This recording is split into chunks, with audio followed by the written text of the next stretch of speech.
Hi guys, I'm here at the Carp Crossing stand at the Carp Zwolle show, and I'm sitting here with Frank Warwick.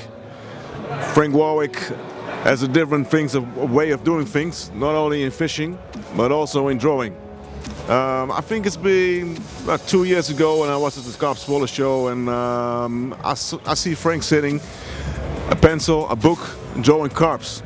And as you all know, I'm a tattoo artist, so it immediately drew my attention. I want to talk to Frank about his art and how it holds against the fishing he does. Okay. Hi Frank, how are you, mate? Hi Ed, I'm fine. Very good, thanks. Yeah. You were just drawing a carp. Trying to. It's very difficult with a big crowd watching and that. And all the people asking questions, well, you know, you need a little bit of peace really, but it's okay, yeah. How comes you started drawing? Did you always draw? Yeah, I went to an art school when I was a kid. You did? Yeah. And I got chosen to go there because I got noticed, you know. Yeah. I went to art college and I ended up working in advertising, doing some illustrations and stuff, you know. And did the love for drawing came along with the fishing, or? Yeah, I mean, I've always loved drawing, you know, and doodling and things, and but I spoke to Tim Paisley and he said if I had your drawing ability, he said whenever I went fishing I would take the pens or pencils or paints and paint what I'm seeing. I says I'm too busy fishing, Tim, I can't do both. You know, I want to either fish properly or do the drawings, not mix the two, it doesn't sort of work. And then I thought, now I'm getting older, I thought, hang on, why don't I try it? And then I quite enjoy it, you know, in the quiet spells, I'll get the pencils out and do a few drawings, and I'm enjoying the two together, which I didn't think I would do, you know. But I'm more chilled now as an angler than I was when I was a hungry young man. You know, we've all been there, like you're obsessed in moving swims and charging around, and now I'm a little bit more chilled, you know. It's not as important as it used to be. Different. Being the top rod on every place they ever fish and all that, you know. So I still like it, don't get me wrong, but it's not as important. Frank, you also joined the Carp Crossing team. Yes. Yeah. I ask you because I have huge respect for the things you have been achieving. And what are your plans for the future? Ooh. You mean in respect with Carp Crossing? Carp Crossing and your fishing? Well, I joined the Carp Crossing thing purely because I like you when I met you, you know. It wasn't because I want to be part of a gang or anything like that, you know, it's not my style, that. I just thought, well, we can hang out a bit together and do some stuff, you know, and the guys are all nice as well. So it's a nice sort of little group to bounce ideas off, and maybe we're going to do a magazine, and maybe we're going to do other things, you know.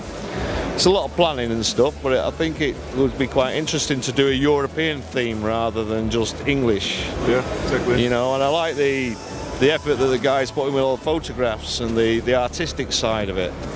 You know, I'm a mate with mates with Gasperin, and he did his subsurface thing, and I like that. I think it's really nice. You know, we're not full of adverts and stuff like that. More the purist, the passion of angling. The passion of fishing, rather than the selling commodities all the time. Kind of pisses me off, that. So I quite like the idea of us doing something creative, you know, that's not all solely based around products, placements, and anglers that are transparent, that just littered their articles full of a bait company or a tackle company. It kills me, I hate that. Yeah. So I would like it to be more how it used to be, you know, in the old days where people wrote about the true essence of carp fishing, you know, and the feelings you get when you're there, and why we all want to really go, you know, and I want that. I also wanted to ask you a thing about baits. You've been having your own bait company. Yes. And you have a lot of experience in the angling game, which you also put in your baits, yeah, the experience you had. And now I saw you working with the Spotted Fin guys. Yeah, absolutely, yeah. Well, when I had a bait company and it didn't work out, the reason was my partner sold out to some people that I didn't want him to sell out to, against my wishes, and it was my lifetime ambition to do the bait company. So I didn't like the partners that got involved against my wishes, so I resigned and walked away. Without me, it had my name over the door. It only lasted 4 weeks once I'd gone. So then loads of different bait companies wanted me to join them. I got offers with shares in the company and everything, but I didn't like the bait they were doing. Yeah. And to me, I can't use something I'm not really believing in, or it's not part of me. And so I was in a bit of a shitty situation, really, that I found nothing that I liked.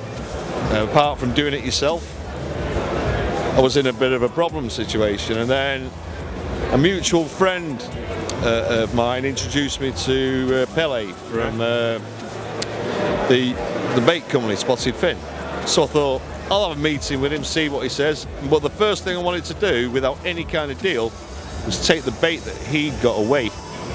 And you and me are very similar on that respect. So I took the bait away and I thought, oh wow, this is very good. I started catching fish immediately. He told me the philosophy behind the bait and the way that he'd done it from a technical point of view, and it was very advanced. And he immediately knew that we could do some things together. He was very open to the way I like doing things with bait, and he knew my history. He bought my book and read about, you know, how I do things, and we kind of clicked straight away.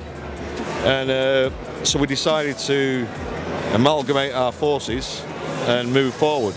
And obviously I've got all my really good mates that, you know, a lot of them are very good anglers, but good people. It's the people philosophy first. I mean, there's quite a lot of arseholes in carp fishing, to be honest with you, and there's a lot of great people as well, so it's sifting, getting rid of the bad people and surround yourself with good people.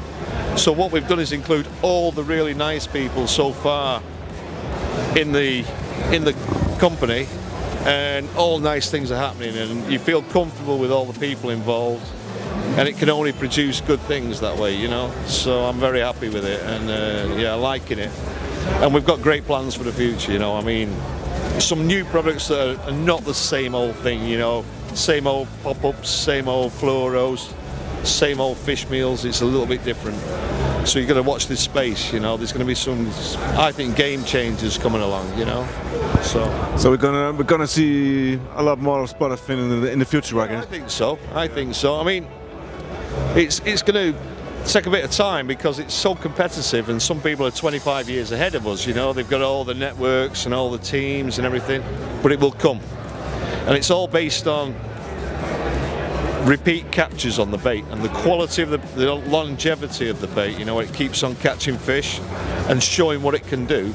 That's what it's all about. I mean, you can hype it all you want, but if it doesn't keep catching fish, it's no good. It's finished, as far as I'm concerned. You don't have to keep changing the bait because the other one's conked out so quick. So if you've got a good bait keeps going and going. I mean, look at Scopex. It's a timeless flavour because it's a very good flavour. It's just gone for 30 years more because it's good, you know, and that's how things work in fishing. You get some things that are flash in the pan and they disappear.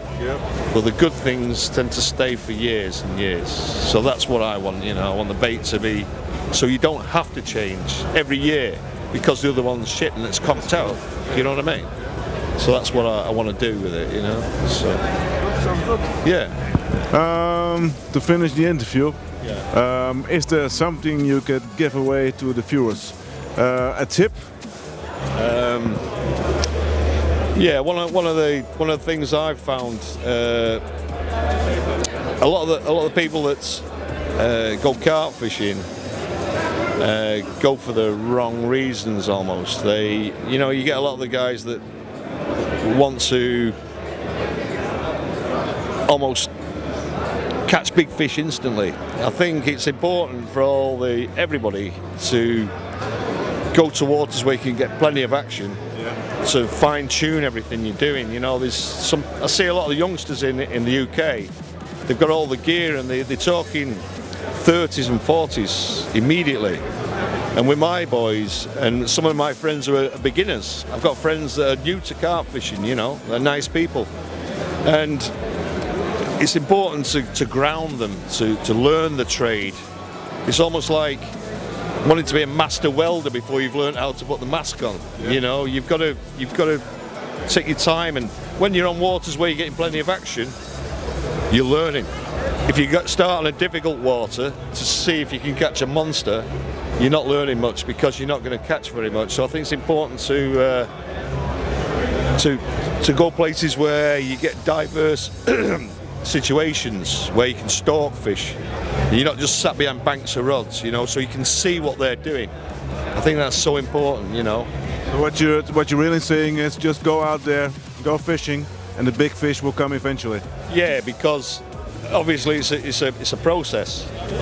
And I mean, when I think back, I started off with very small fish, and then gradually did it in increments. I know young guys that have caught fish bigger than me, but it doesn't mean they're a better angler. It just means that they've gone to waters like Euro Aqua or something like that, you know, where you've got the instant big lumps. And it's not for me, that sort of thing. I mean, people like that, but it doesn't, you know, it's horses for courses. I'd rather go somewhere with beautiful looking fish than perhaps fish that have been fed artificially to get them big. I'd rather go on somewhere that's almost forgotten about, with a low stock density, where you might catch a 40 pounder but it's never been caught before. That's much more exciting to me, you know. And the most memorable fish in most big fish anglers' careers have been the beautiful looking fish. You look back and you smile when you see like a fish like this, you know, fully scaled or a perfect linear. They give you more pleasure, and you only have to put them on Instagram and you get a ton more likes on the beautiful looking fish than the big fish. So it's, you know, everybody really secretly likes the good looking fish. The same with women, isn't it? You know, you don't go for big women, do you? Necessarily. You go for the good lookers. That's it. Yeah, and that's how it is. Frank, you just draw a carp in the book. Very badly so far, because it makes me nervous when there's a big show like this with so many people, and I forgot my pencil sharpener. So it doesn't help. But I will make it okay, you know. But it's a bit shaky, to say the least. It's a good job I'm not doing a tattoo. They'd sue me. This book, you gave it to me last year. Yeah. Yes, very good book, full of tips. I enjoyed it, and the most thing I enjoyed that it wasn't only about carp fishing. Oh yeah, I mean, I used to race superbikes and everything, you know, and when I was a young man, and it was a little bit about the journey, you know. And I thought maybe I shouldn't mention what I did when I was a kid and all the rest of it. And then thinking about it, I thought, well, the readers are not going to realise that once I was like 10, 15, you know, so I wanted to tell the story a little bit without boring people. Yeah. So I put some of the funny stories in there, you know, the things that we all do along the way, you know, some of the cock-ups and disasters.